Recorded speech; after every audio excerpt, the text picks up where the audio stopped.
أما بعد رب اشرح لي صدري ويسر لي أمري واحلل عقدة من لساني يفقهوا قولي. For the hastening of the advent of our 12th Imam, Imam Al-Hujjah, one loud salawat upon Muhammad wa ali Muhammad.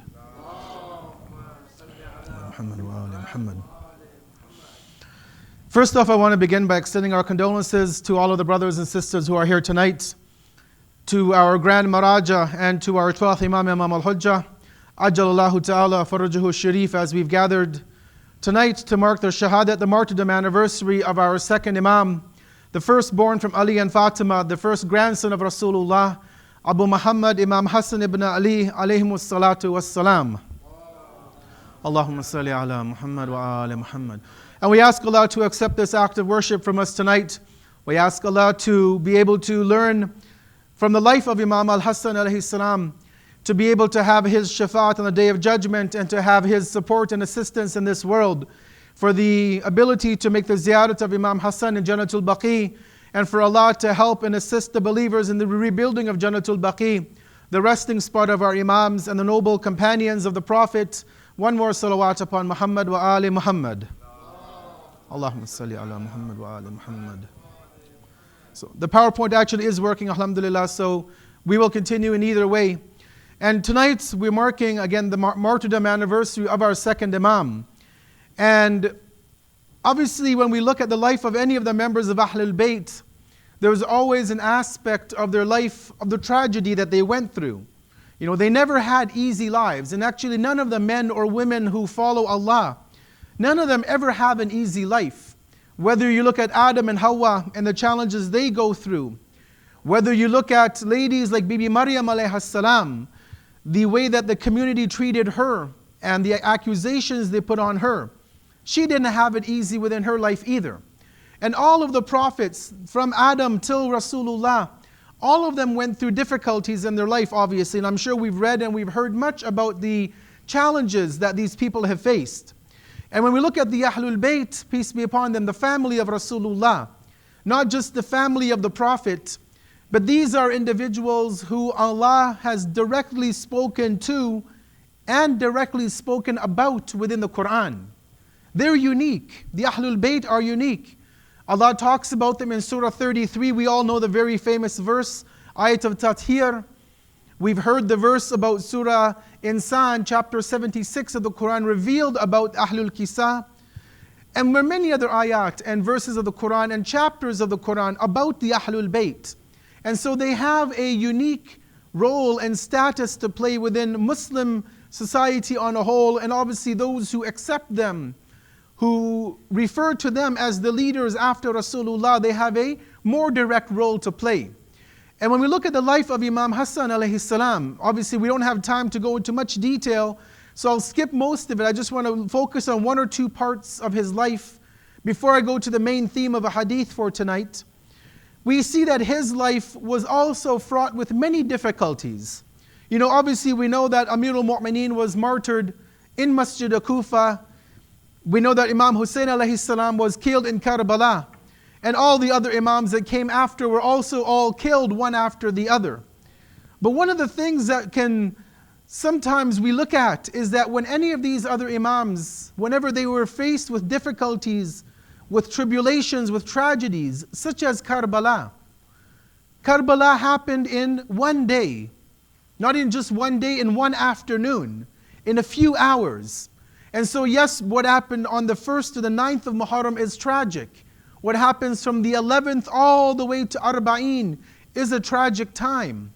But ultimately when Karbala, when we look at it and we focus on that event, it's a few hours of the day. And Sayyidul Shuhada is martyred, the family are killed, the friends are all given their lives one after the other, but then it's finished, that episode, that narrative. But what I'm trying to say is that when we look at the tragedy of Imam Hassan alayhi salam, and we look at what happened in his life, in some aspects it's actually more tragic than Karbala. Now what do I mean by that? Because people will say, well, you know, Imam Hassan himself says there's no day like your day, O Aba Abdullah. You can't compare Karbala to any day. So even the saying, Kullu yawmin Ashura wa kullu ardin Karbala. Every day is Ashura that people say, and every land is Karbala. is a bit of a misnomer. It's not accurate, because no, every day is not like Ashura. Yes, tragedy happened, but no day is like Ashura day. And yes, people have been killed around the world, but no land is like Karbala. And that is also confirmed in the ziyarat that we have of Imam Hussein. But when I say that Imam Hassan alayhi salam is in a way more madloom or oppressed than his brother Imam Hussein, we realize that for 10 years, so after the death of Amir al-Mu'mineen in the year 30, and for a 10-year period while Imam Hassan takes on the imamat, or rather from the year 40 to the year 50, in that 10-year period, he had to deal with an internal challenge to the community. And he had to deal with people who, knowing his status, would refer to him. There's a famous quotation where when certain people would look at Imam Hassan in Medina, they would address him not as Amir al-Mu'mineen, they would say, Assalamu alayka ya mudhill al-Mu'mineen. Meaning what? Meaning, peace be upon you, O the one who brought the believers humiliation and degradation. Meaning that, astaghfirullah, for 10 years when he had to sign that peace treaty and live by the terms of it, his own so-called followers, people who knew him as the grandson of Rasulullah, who was one of the Sayyid Shabab Ahlul Jannah, one of the leaders of the youth of paradise, a man who all impurity was kept away from him, people would address him as one who insulted the believers, who degraded, who reduced the status of the believers. And Imam Hassan was quick to respond.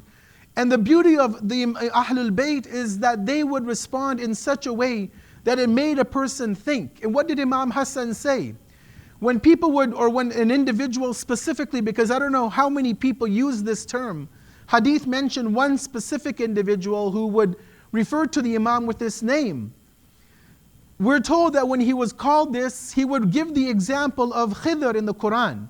I'm sure you've all read the story of Nabi Musa and Khidr. A point comes when Musa and Khidr are together. He puts a hole in the boat, Al-Khidr.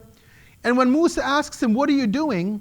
Al-Khidr says what? He says, you don't have the ability to have patience to understand my logic and my reason of why I'm putting a hole in this boat.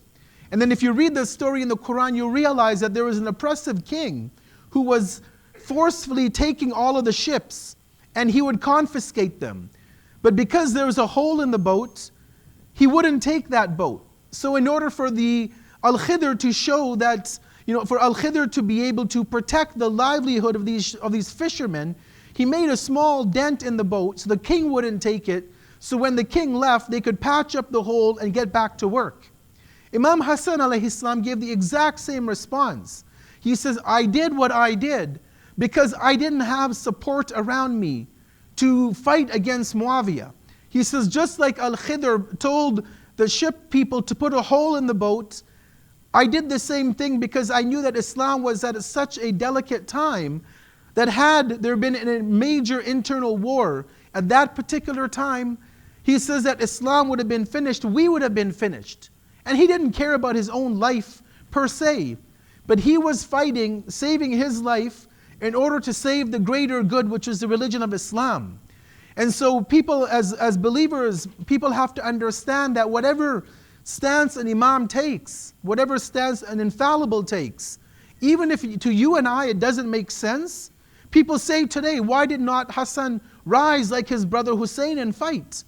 We have to appreciate that whatever they do is based on a deep-seated wisdom that you and I might not understand.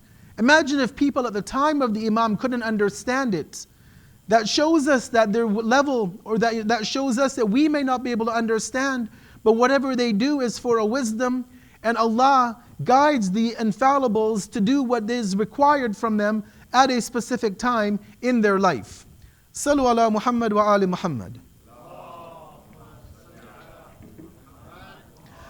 So for a period of 10 years, Imam Hassan has to put up with this peace treaty. But when we look at the peace treaty, and although it's not really my main topic for tonight, but I do want to shed a bit of light on it, just for us to better understand what was the terms that were going through in this treaty of peace. Because Muawiyah, for those who haven't studied him, is a very interesting character. Interesting in a negative way, obviously. But I would recommend, if you have time, to read his biography from impartial sources. It's very interesting how he lived. And we have a saying in English that the fruit doesn't fall far from the tree, right? The fruit doesn't fall far from the tree. So if you look at Yazid, Lanatullah alayh, and all the traits that Yazid had, take those same traits and put them on his father, and you see exactly a carbon copy. Yazid and Muawiyah are two sides of the same coin. One may have been more open in his corruption, Yazid, drinking alcohol in the open, doing all of the acts that he has done.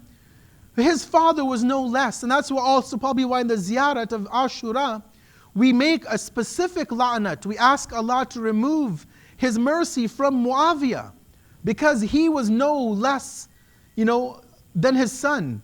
He was no angel in terms of even not quoting from our own books. There are multiple sources that we can talk about later. I'll give you two examples of how the non-Shias, our Sunni brothers, how they define Muawiyah in their books. Alcohol, we know, is forbidden in Islam. Alcohol became prohibited 10, 12 years after the Quran began being revealed to Rasulullah in Medina. And from that point, alcohol became forbidden. In one of the major books of hadith of the Ahlul Sunnah, they mention that a Sahabi of the Rasulullah with his son go to Sham, to present-day Damascus, Syria, to meet with Muawiyah. They sit with him, they have dinner, they finish the meal, and the hadith says that Muawiyah asks the servants to bring out the alcohol. Now this is haram. To drink alcohol is haram in Islam. There's no ifs, ands about it. The hadith mentions, and not in our sources, that Muawiyah and the father are sitting drinking away, and they offer the son a bit of alcohol. And he says that since Rasulullah had made this forbidden, alcohol has never touched my lips. But the father and Muawiyah kept on drinking and partying on into the night, and it continued. Okay, fine, maybe you can say you can understand it, and there was only a few people there in that gathering, they drank alcohol, whatever. But in another reference from the Ahlul Sunnah, a very famous historian, Mas'udi, in his book Muruj al-Dhahab, a multi-volume history of the world, he begins with Nabi Adam and Eve, and he writes until the time of Bani Abbas. He came about 500 years ago, he lived, so very recently. He lived about 500 years ago, born in Baghdad, Al-Mas'udi, you can look him up online. His multi-volume work, Muruj al-Dhahab, in volume 3, when he talks about Muawiyah, he mentions that when Muawiyah and his army went to battle against Amir al-Mu'mineen as-Siffin, they didn't want to miss the Jummah prayers, because obviously Jummah is so important, right? It's a verse of the Quran, make the haste to the Friday prayer. But they had a challenge. They're leaving on a Wednesday. What do you do? We're told that he made Jummah namaz on a Wednesday. What did he do? He prayed Jummah on a Wednesday.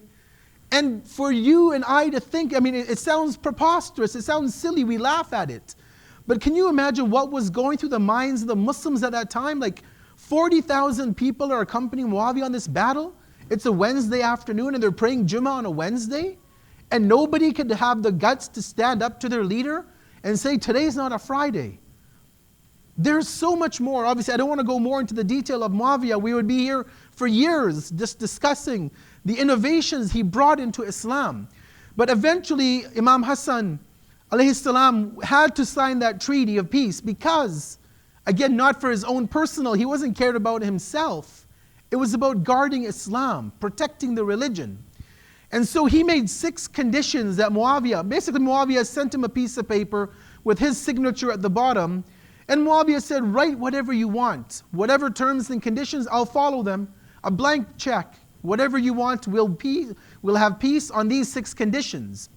So he said, Imam Hassan writes, the very first condition, that you agree to follow the Quran and the Sunnah of Rasulullah.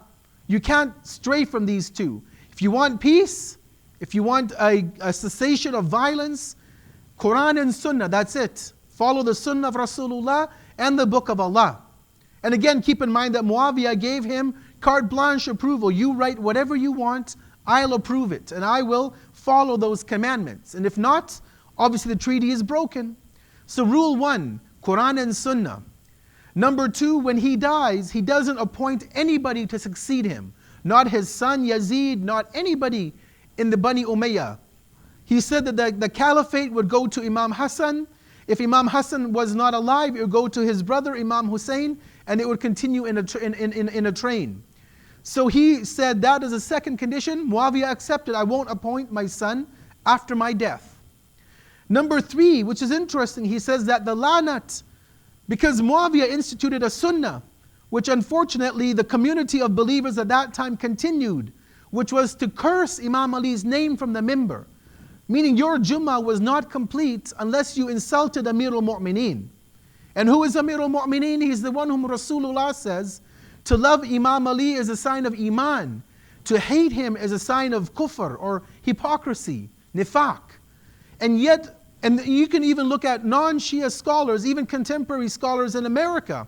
They've given khutbahs and they have confirmed this fact that Muawiyah, for the period of his leadership, he instituted the cursing of Imam Ali from every member of the Friday sermon. It was an institutionalized sending of lanat on Amir al-Mu'mineen. Who was he? You claim him to be a Sahaba, you claim him to be the 4th Khalifa, whatever you want to call him. He was being cursed every day as a part of the tradition. And so Imam Hassan wrote this as point number 3, that you stop this insulting of Amir al-Mu'mineen, and you talk about his fadilat and his merits in place of the curses on the mimbar in the Friday sermon. Number 4, he says, and this is sometimes misunderstood, he says that Imam Hassan said, I want control over the money in the treasury of Kufa. Not for his own personal benefit. Don't think that Imam wanted 3 million gold coins to live like a king. He realized that this money was at his time and the time of his father, and had that money got into the hands of Muawiyah, he would have created even more corruption and bribes and dissension within the ranks. And there were parts of that money that people who were dependent and who were reliant on public support, that Imam Hassan knew that had that not been in his control, they would have been deprived of their rights from Muawiyah. So it was the money which was in the public treasury of Kufa, and also a small village outside of Kufa. And Imam Hassan wrote that every year's the money coming in, which was either 1 million or 3 million gold coins, that Imam Hassan would have exclusive right on that distribution. And that was because that land was actually given to him as the Khalifa, as the Imam, as a form of khums, we can say, but it was personal property of the Imam. And so whatever money came from it, if it went to the Baytul Mal, to the treasury, it had to be given back to Imam Hassan. And he would use that for people who basically were dependent on the system and on the society. Most specifically on the people who were killed, their families, in the battle of Jamal and Siffin. So those women who were widows, those children who were orphans, this money would basically be a welfare pot, social assistance to maintain them. So again, it was nothing to do with Imam Hassan as a person. He had no need for Muawiyah's money or anybody's wealth. This was to maintain those who had been killed in the previous battles of Jamal and Siffin, that they would be continued to be taken care of.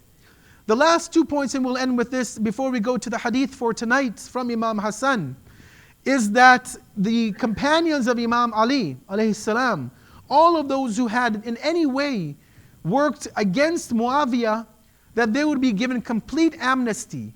They wouldn't be attacked, whether they were in Iraq, in Sham, in Egypt, in the Hijaz, in whatever land they were in, they were to be given complete amnesty. Nobody could touch them.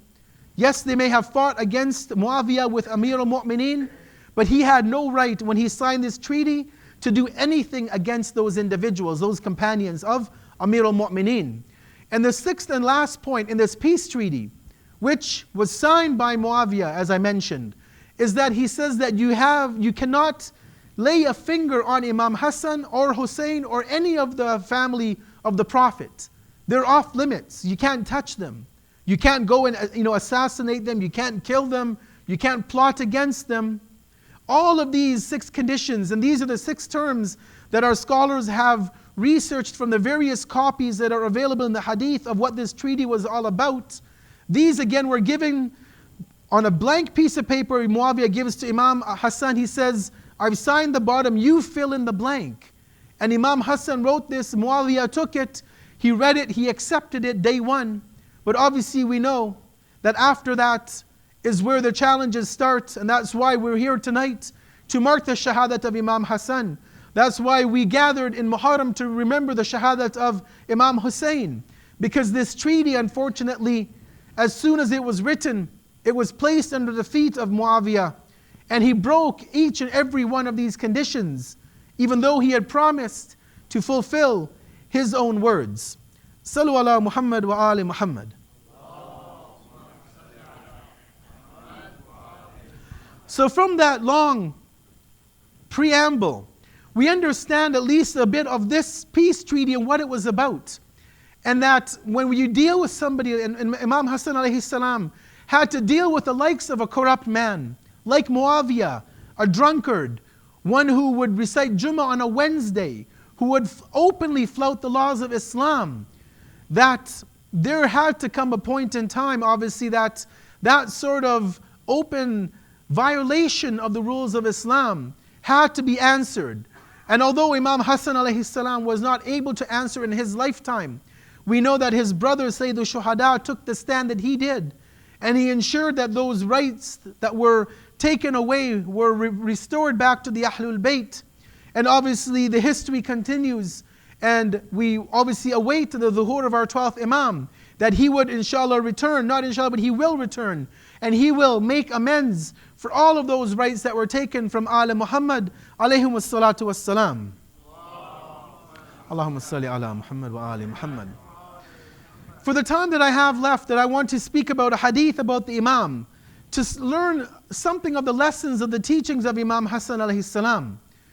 He obviously lived for a long time, and there's a lot of different lessons that we can learn.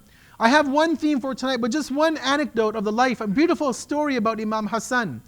And every time I read this story, there's so many beautiful events that happened in the life of Imam Hassan and Imam Hussein alayhimus salam. And all of them are beautiful in their own way. But there's a very beautiful story of how Imam Hassan would interact with his mother, Bibi Fatima alayhi salam. And it's a story that I think all of us can also learn, especially the younger children.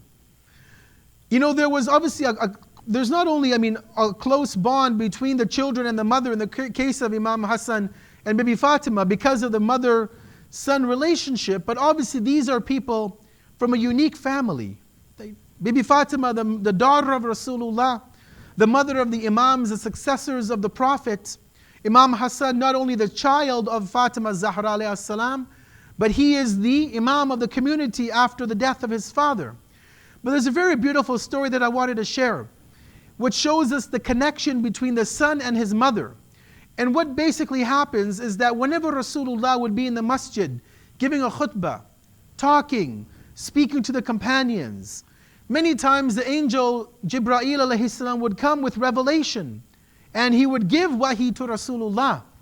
And if Rasulullah was in the gathering of his companions, he would teach the companions what verses were coming down. He would read the ayat to them. They would memorize it. Many of them had photographic memories. They would memorize it, write it down, and convey it to companions. The beautiful incident is this, that one time, or many times actually, but the one time in the hadith mentions that one time the Rasulullah is speaking, revelation comes to the Prophet. Ayat come to Rasulullah. He teaches it to the companions. Within the group, in the majlis, in the gathering of Rasulullah, there is a young Imam Hassan. He's maybe 4, 5, 6 years old at the time. He hears the ayat from Rasulullah. He memorizes it. He runs home as fast as he can to Bibi Fatima alayhi salam. He tells her, "Oh mother, Rasulullah received some revelations, some ayat. Can I teach them to you?" And she would be at home. She was a stay-at-home mother. Nothing wrong with that. She stayed at home. She took care of the family. She cooked, she cleaned. Imam Ali would come. He would help her. Imam Hassan, as a young boy, would teach his mother the verses that came down. She would learn them. She would go on with her day. Rasulullah would knock at the door. He would greet Lady Zahra. He would enter into the house. And Rasulullah would begin to tell the ayat to Bibi Fatima that this verse came down, this verse came down. And she would smile and say, "You know what, I already know that happened." And Rasulullah was amazed at, "How do you know what happened?" I just got the verses 20 minutes ago. It's not like today you can, text message somebody right away. Guess what I heard? Guess what I saw? She would tell him that, no, Imam Hassan was in the masjid. He heard the verse and he ran home to tell me what you said. To see the love and the bond between the children and the mother like that, where the mother couldn't make it to the masjid because she was at home cooking, cleaning, doing the chores at home. And the husband comes to the mosque and the children are there. And the first thing the children would do is run to the mother and tell her, mother, mother, guess what we learned at the mosque today? It's a beautiful sight if you can picture it, that love between the children and their mother. And hopefully it's something that we can learn from the family of the Prophet, that bond between the mother and her children can be such that even if she can't come to the mosque, if the live stream isn't working or you can't connect to the website to watch the video feed, that the children can run home and tell the mother that this is what we learned in the mosque today. We heard this hadith. We learned an ayat of the Quran. We learned something about the religion. To see this is a beauty in the many of the beauties that we have from the teachings of Muhammad and Ali Muhammad alayhimus salatu wassalam.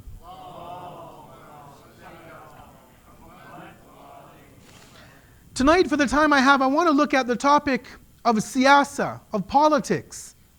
But politics is a very dirty word in today's day and age. You have Canadian politics, you have the governmental politics, you have sometimes politics within the home, sometimes you have politics within a jamaat. God forbid that ever happen. I don't think it does, but hypothetically, if you have politics in a jamaat, how do you deal with it? I don't have answers tonight for that, and I don't want to get into the jamaat politics. But how do we deal with politics in our life? What is politics? What is what I term personal politics? As the definition says, that personal politics are specific ways that we as a human being, as people, deal with other people and how we respond to things that happen to us. And so in a way, we're all politicians.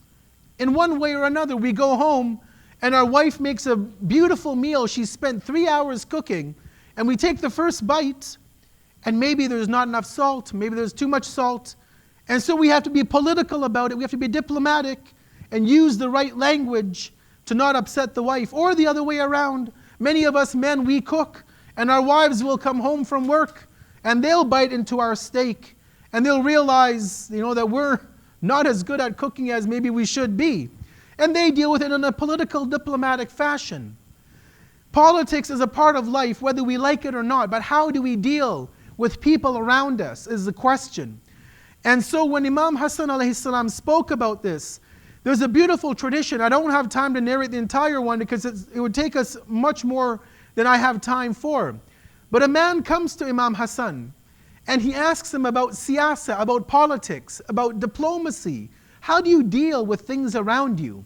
And this is something we all have to go through at work, with our colleagues, maybe at school with our professors, at home with our family, in our community with our community members. How do we deal with one another? The Imam says that when you want to know politics, he says that it's 3 categories. How many categories? 3 categories. He says your hukuk of Allah, Allah has a way you deal with Allah. There are rights of Allah that we have to maintain. Level 2, he says, is hukukul ahya, the rights of the living, Muslim or not. We all have rights, upon one another, whether we're Muslim or Christian or non-Muslim. They also have rights that we have to respect because they're a part of our human family. And hukukul amwat, the deceased, al-marhumin, the deceased that we have in our graveyards. We might forget about them, and I'm sure we don't forget about them, but sometimes we might. But they also have a right over us. And so Imam broke it down into these 3 categories. Obviously there are animal rights, plant rights, those are all also there, but he didn't talk about it in this part of the discussion, so I don't want to get into that tonight. I'm going to just look at 1 or 2 of the aspects tonight. We won't obviously cover all of it, but inshallah we'll look at it, the other parts of it in another discussion. Number 1 are the rights of Allah. And we know that Allah has the greatest right over us. Even if you look at Risalatul Hukuk of our 4th Imam, the very first sentence he says is Haqqullah, the right of Allah. And he talks about what Allah's rights are over us. To worship Him, not to associate partners. And he goes into a further discussion. But what Imam Hassan alayhi salam says, فَأَمَّا حُقُوقُ اللَّهِ, what is the right of Allah that He has? He says it is to do everything which Allah asks us to do, and on the flip side, to keep away from everything which Allah has informed us we should not be performing. Now really, if we were to understand only these two parts of the hadith, we would be done the majlis tonight. There would be no more to talk about. Because if you think about it, really, if you actually think about it, if we actually sit down and think, what is Islam? How do I deal with Allah? How do I deal with my family? How do I deal with my neighbors? How do I deal with my colleague at work? My friends at school? It all goes down to doing what Allah wants you to do and keeping away from everything He does not want you to do.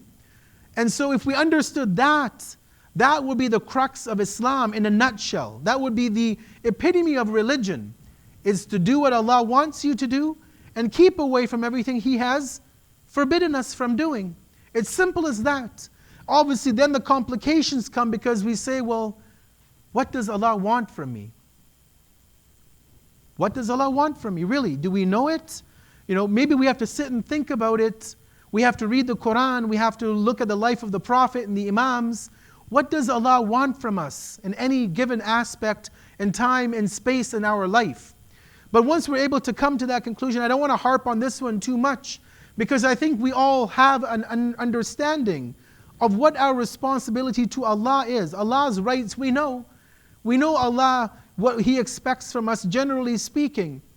And we know, and Allah tells us in the Quran, that even when we break Allah's rules, we know that we've broken His rules. And Allah has given us the beauty of having an aspect of our nafs, this nafsul lawama, which when we do a sin, which we might do because we're human beings, but Allah tells us when we do a sin, this aspect of our nafs lets us know we've done something wrong. And as long as we have not killed that part of our human psyche, you'll realize when we do something wrong. I will realize when I do something wrong. It doesn't have to take somebody outside to come and tell me, hey, you did something incorrect. My own soul will come and tell me, hey, you listened to something haram, you looked at something haram, you spoke bad about somebody. Right? My own conscience will come and reprimand me. And that's hopefully what we have sometimes. When we do something wrong, we feel that remorse within ourselves. That's that aspect of our soul which is still alive. And it's letting us know we've diverted from the path. And it's actually a rahmah, it's a mercy from Allah to have that we don't have to have people pointing to us that we did a sin. We ourselves recognize it, that we've done something wrong, and that we turn back to Allah.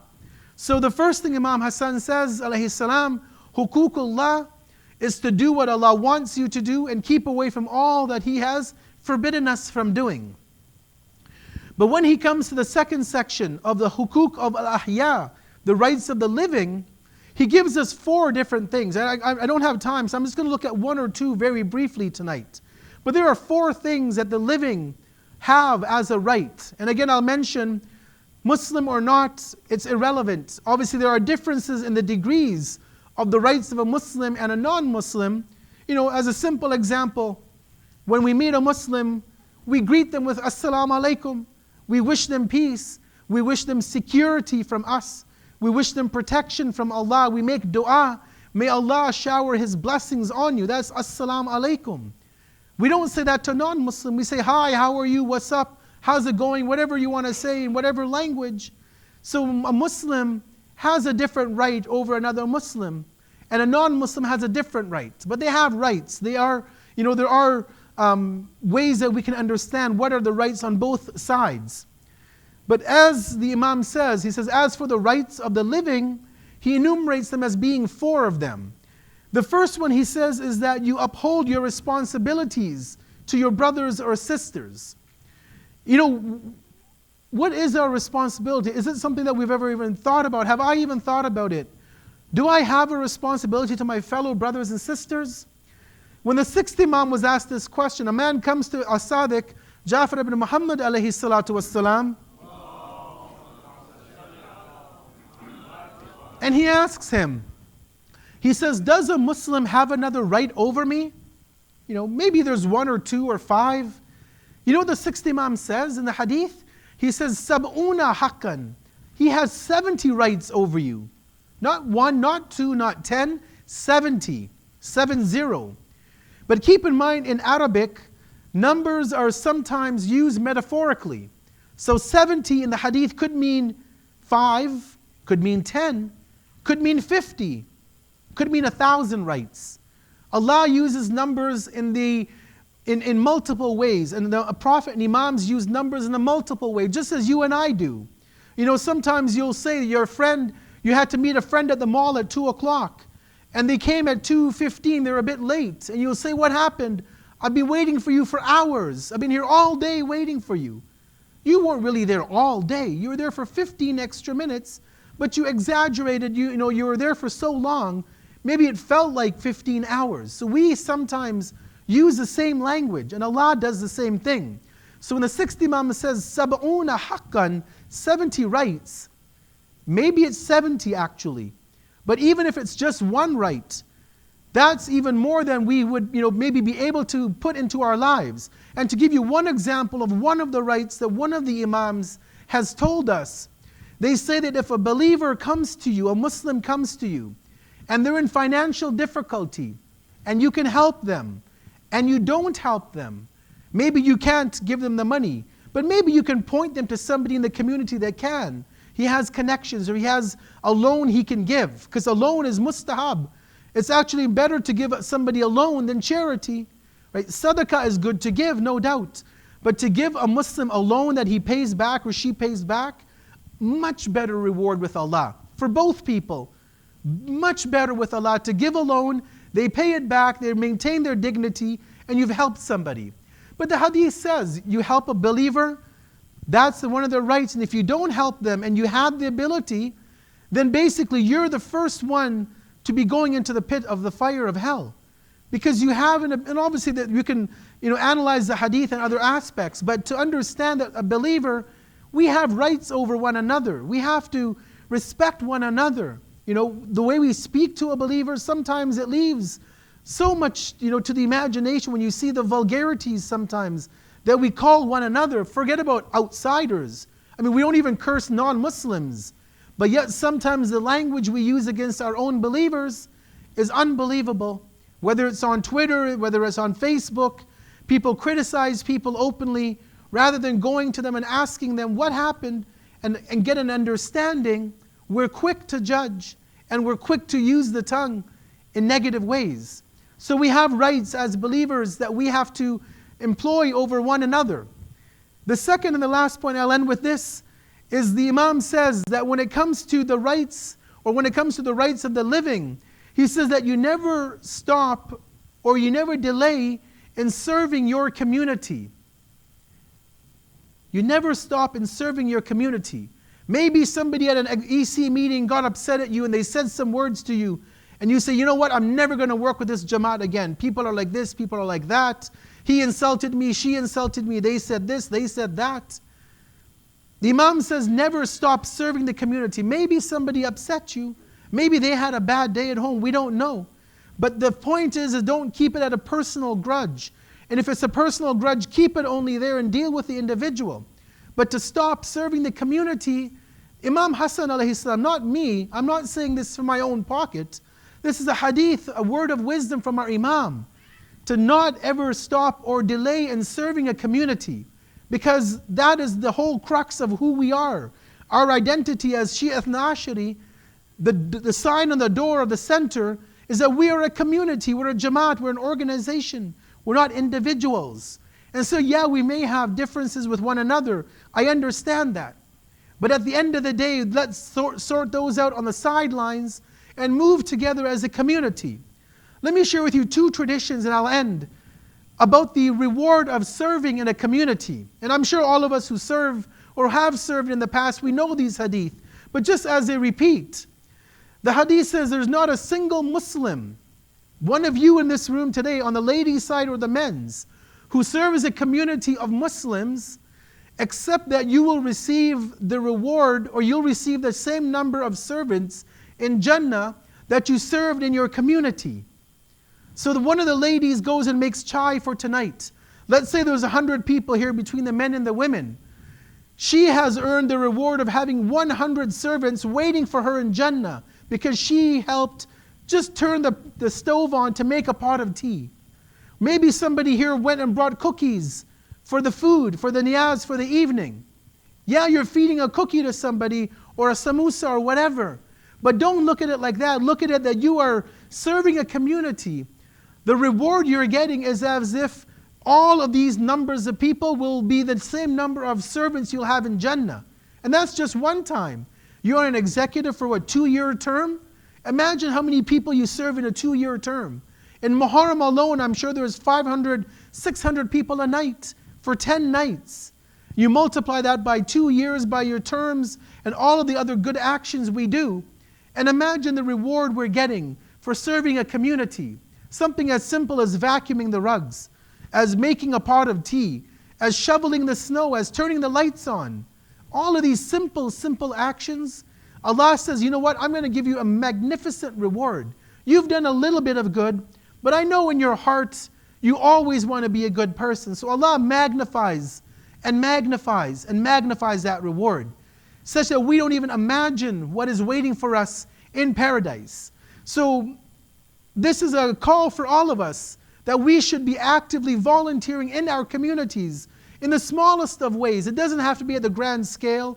You say, I don't want to be on the forefront. Okay, don't be on the front.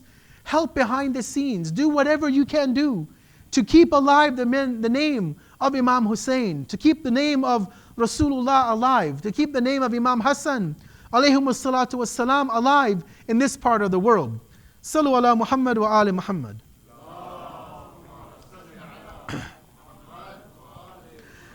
And because of the time, I'm going to end here, inshallah, and we'll continue this discussion another night on the rest of the advice that Imam Hassan has for us as believers.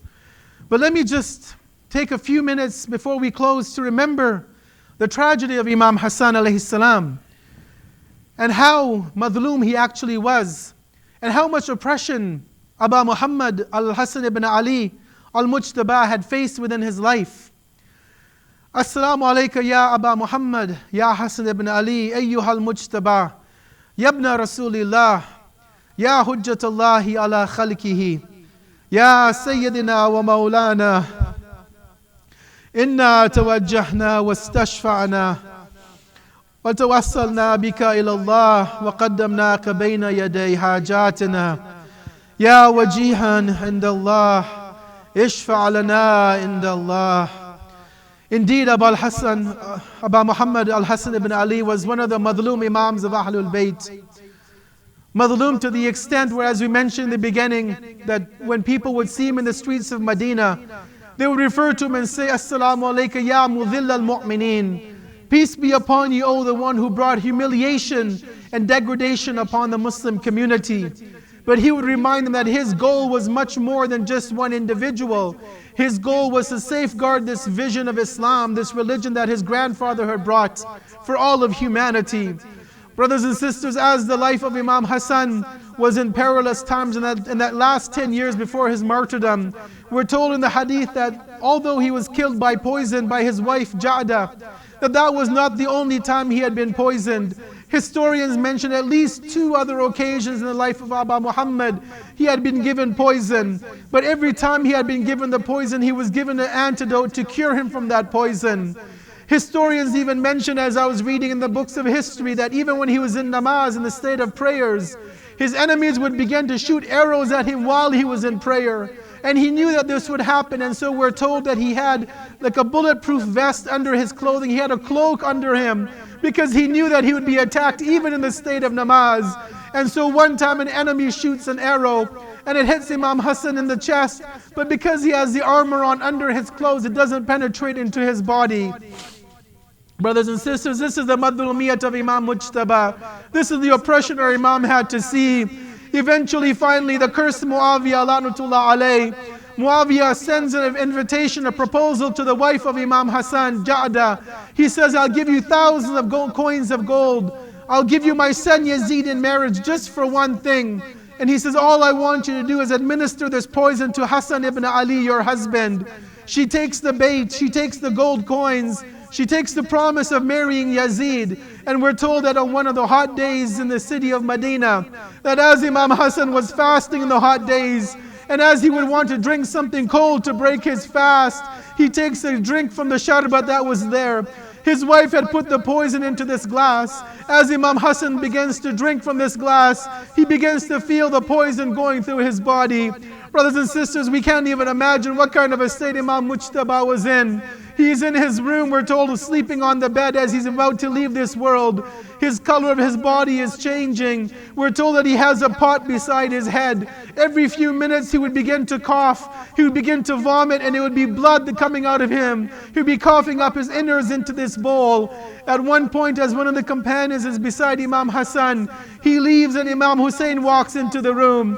We can't even imagine, I don't think, what Imam Hussein is seeing. He sees a pot full of blood beside his brother. He sees Imam Hassan lying on the bed. Imam Hussein begins to cry. Imam Hussein begins to cry profusely, looking at his brother. Imam Hassan, he looks at his brother Imam Hussein. He says to him, he says, "Oh my dear brother, why are you crying? Why are you in this state?" Imam Hussein replies, "Can I not but cry? Look at how you are, your blood, you're coughing up all of this blood, your innards are coming out." Imam Hassan says a beautiful line. He says, "Yes, I'm suffering how I am." But he says, "Don't worry about me." He goes, "I'm thinking about your day, Ya Aba Abdullah." He says, "I foresee that day that our grandfather told us about, when 30,000 people would gather to shed your blood, seeking closeness to Allah." And then Imam Hassan says that line, I'll end with this. Imam Hassan says to his brother, he says, "La yawmaka yawmika ya Aba Abdullah," that there is no day like your day, O Hussein. There is no day like Ashura. There is no day like the day that Imam Hussein leaves this world. Eventually Imam Hassan dies. Imam Hussein is there to give him the ghusl. He's there to give him the kafan. He takes him the body to the grave of Rasulullah for a last farewell. He then buries him Jannatul Baqi near his foremother Fatima bint Asad. But at least Imam Hussein was there for his brother Imam Hassan. At least Imam Hassan knew his brother would be there to give him the ghusl. But what about the day of Ashura, brothers and sisters? When Imam Hussein had no brother, when Imam Hussein had no companions, there was nobody there for Imam Hussein to give him the ghusl, to give him the kafan, and to give him the burial on the plains of Karbala. وَسَيَعْلَمُ الَّذِينَ ظَلَمُوا أَيَّ مُنْقَلِبٍ يَنْقَلِبُونَ إِنَّ لِلَّهِ وَإِنَّا إِلَيْهِ رَاجِعُونَ